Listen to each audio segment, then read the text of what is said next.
Este episodio es un ejercicio académico para la clase de Historia Política de Colombia del programa de Ciencias Políticas de la Universidad de La Sabana.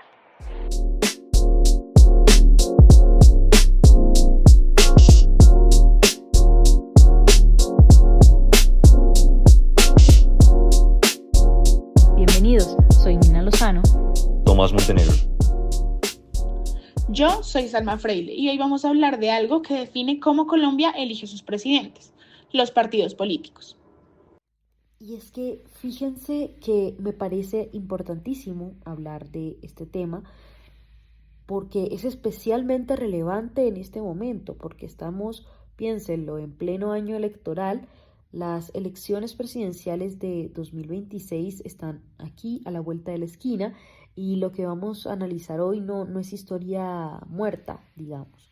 Es la explicación de por qué el sistema político que vemos hoy funciona de la manera en la que funciona. Por qué hay tantos candidatos, por qué nadie se llama a sí mismo liberal o conservador y por qué es que todos están armando coaliciones. Eso es lo que buscamos entender. Y la pregunta que va a guiar este episodio es sencilla pero potente. ¿Cómo pasó Colombia de tener dos partidos que lo controlen todo a tener decenas de movimientos, firmas y coaliciones donde ya nadie domina por sí solo? Eso es exactamente lo que vamos a desmenuzar hoy. Para entender dónde estamos hoy hay que arrancar desde el principio. Durante más de un siglo, desde 1853 hasta prácticamente 1990, Colombia estuvo gobernada por dos partidos, el liberal y el conservador, dos colores, rojo y azul y punto. Eso es mucho tiempo, un siglo y pico de que básicamente solo existían dos opciones reales. ¿Cómo se sostuvo tanto ese modelo? Buena pregunta. Parte de la respuesta está en el Frente Nacional, que duró de 1958 a 1974. Fue un acuerdo entre los dos partidos para turnarse el poder. Un periodo gobernaba el liberal, al siguiente el conservador y así sucesivamente. Esto nació como una salida a la violencia bipartidista que estaba desangrando el país. La violencia, como se conoce históricamente. Y funciona en términos de estabilidad, pero el precio fue altísimo. Cualquier otra fuerza política quedó excluida por diseño. No había espacio para terceros. El sistema estaba construido para que solo dos partidos existieran. Pero vamos a ver, yo creo que vale muchísimo la pena que nos detengamos un segundo en esto, porque es fácil leerlo en un libro y no dimensionar la situación. Estamos hablando de que durante décadas, si tú, como colombiano, querías hacer política, dedicar tu vida a la política, no tenías opción. O sea, solamente tenías una de dos opciones, o eras rojo o eras azul. Esa identidad no era solo una identidad electoral, digamos, trascendió a ser una identidad familiar, también era territorial, incluso, por supuesto, cultural. Los municipios enteros eran de un solo color, las familias se dividían y esa polarización pero tan profunda fue literalmente la causa de la violencia. El periodo de guerra civil no declarada que dejó cientos de miles de muertos a finales de los años 40 y durante los 50. O sea que el bipartidismo no solamente fue un modelo político, yo creería que también se puede decir que en definitiva fue un motor de conflicto. O sea que la democracia de esa época era una democracia de dos carriles. Exactamente. Y eso es clave para entender por qué cuando el sistema se abre, todo explota. Y ese momento de apertura llega con la Constitución de 1991. ¿Qué cambió exactamente? La Constitución del 91 fue un quiebre total. Entre muchas cosas, permitió que candidatos independientes se inscribieran a cargos de elección popular a través de firmas ciudadanas, los llamados grupos significativos ciudadanos. Ya no necesitabas el aval de un partido para participar. Eso fue revolucionario. En teoría, significaba que cualquier ciudadano con suficiente respaldo popular podía aspirar. El sistema se democratizó, pero también se fragmentó. ¿En qué sentido se fragmentó? Imagínate, antes los líderes políticos necesitaban un partido detrás. Eso implicaba disciplina, línea ideológica, estructura. Con las firmas, ese vínculo se rompió. Un líder puede tener caudal propio, recoger firmas, inscribirse y no debe nada a ningún partido. Y eso es exactamente lo que empezamos a ver con el tiempo. En 2018, por ejemplo, los candidatos presidenciales, 11 se inscribieron por firmas, entre ellos Germán Vargas Lleras, Gustavo Petro y Sergio Fajardo, y solo 5 lo hicieron con aval partidario. Esto no es un dato menor. Es la señal de que los líderes con verdadero caudal electoral ya no necesitan a los partidos o directamente no confían en ellos. Y mira que yo creo que ese dato de 2018 es el más revelador de todos, porque no estamos hablando de candidatos desconocidos que no consiguieron aval, estamos hablando de Germán Vargas Lleras, que fue vicepresidente de la República, de Gustavo Petro, líder de la oposición más fuerte del país, de Sergio Fajardo, exgobernador de Antioquia. Estamos hablando de nada más y nada menos que, o sea, gente con trayectoria, con estructura, gente con votos. Y todos, en este caso que dices, prefirieron ir por firmas. Esto no es una coincidencia, eso es una declaración. Es decirle al sistema de partidos: yo no te necesito e incluso en ocasiones hasta prefiero no asociarme contigo. Eso dice mucho. Si los mismos políticos le dan la espalda a sus partidos, ¿qué nos dice eso del estado de esas organizaciones? Nos dice exactamente lo que vamos a desarrollar ahora: crisis de representación.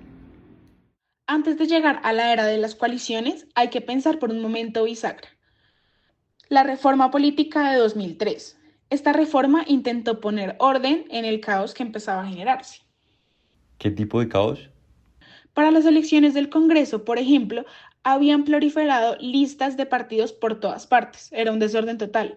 La reforma de 2003 introdujo reglas nuevas. Cada partido podía presentar solo una lista electoral. Se creó un umbral mínimo de votos para acceder al Congreso y se prohibió la inscripción de listas vinculadas con organizaciones derivadas del paramilitarismo.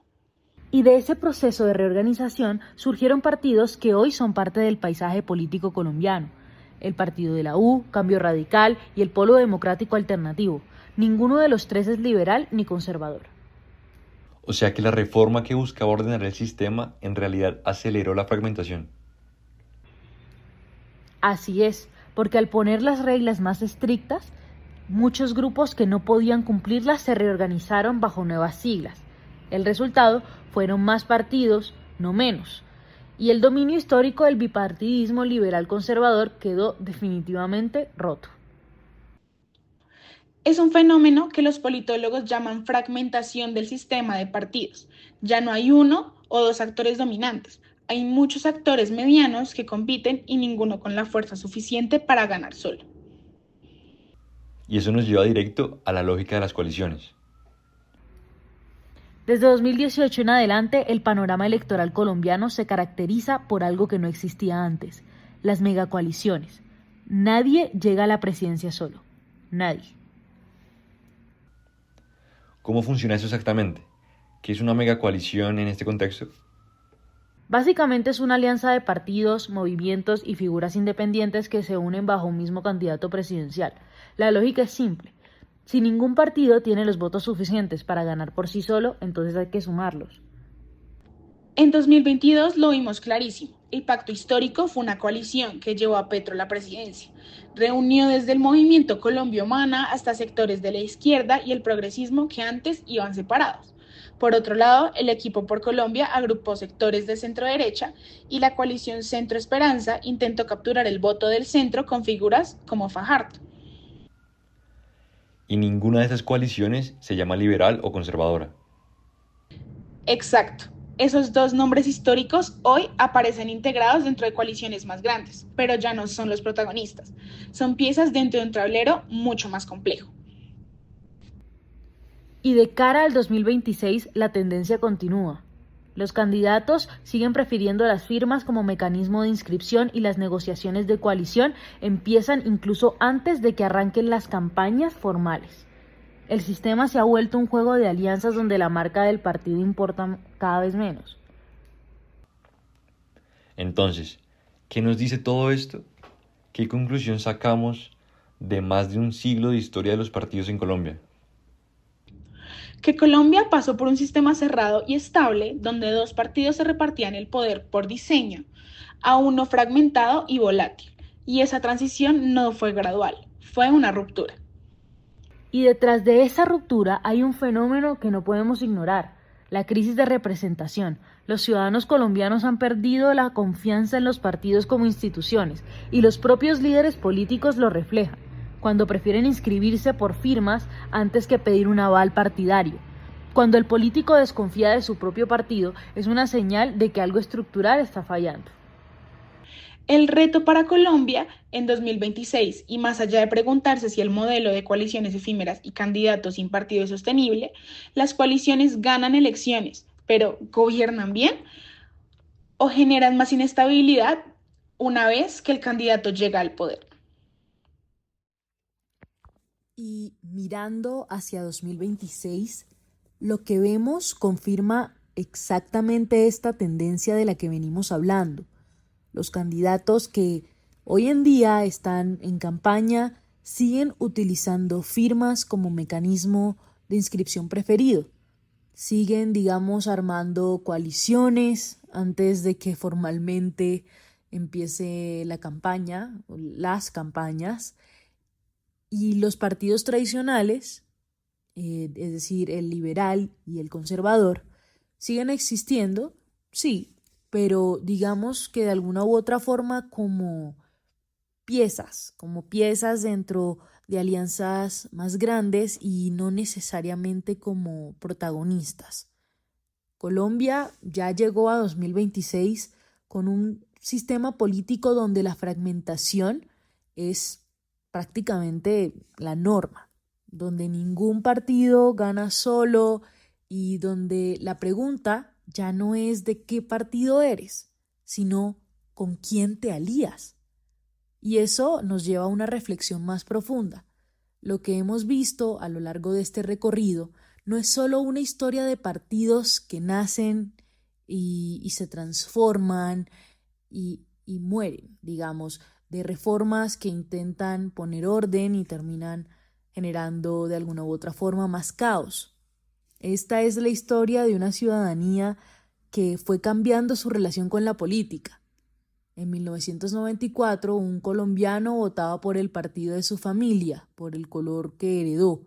Hoy, ese mismo colombiano vota por una persona, por una promesa y por un momento de esperanza o de rabia. Los partidos dejaron de ser la casa y se convirtieron en el vehículo. Y a veces ni eso, porque la firma reemplazó, o bueno, en ciertos casos también puede reemplazar al vehículo. Pero hay una pregunta que queda abierta y creo que es la más importante de todas. ¿Es esto sostenible? Una democracia donde los partidos no tienen raíces ideológicas profundas, donde las coaliciones tienden a dar esta impresión de armarse por conveniencia más que por convicción y se deshacen apenas termina la elección, donde el presidente llega al poder negociando con 10 aliados distintos que van a querer cuotas distintas. Esa democracia gobierna con mucha dificultad. Y eso no es una opinión política, es lo que muestra la historia reciente de Colombia. Presidentes que llegan fuertes y gobiernan fragmentados. Así que la pregunta para 2026 no es solo quién va a ganar, es si el sistema que hemos construido entre todos, entre políticos, ciudadanos e instituciones, es realmente capaz de producir no solo elecciones, sino gobernabilidad. Eso es lo que tenemos que seguir observando. Muchísimas gracias por escucharnos. Nos vemos en una próxima ocasión. Mi nombre es Nina Lozano. Salma Freile. Tomás Montenegro, hasta la próxima.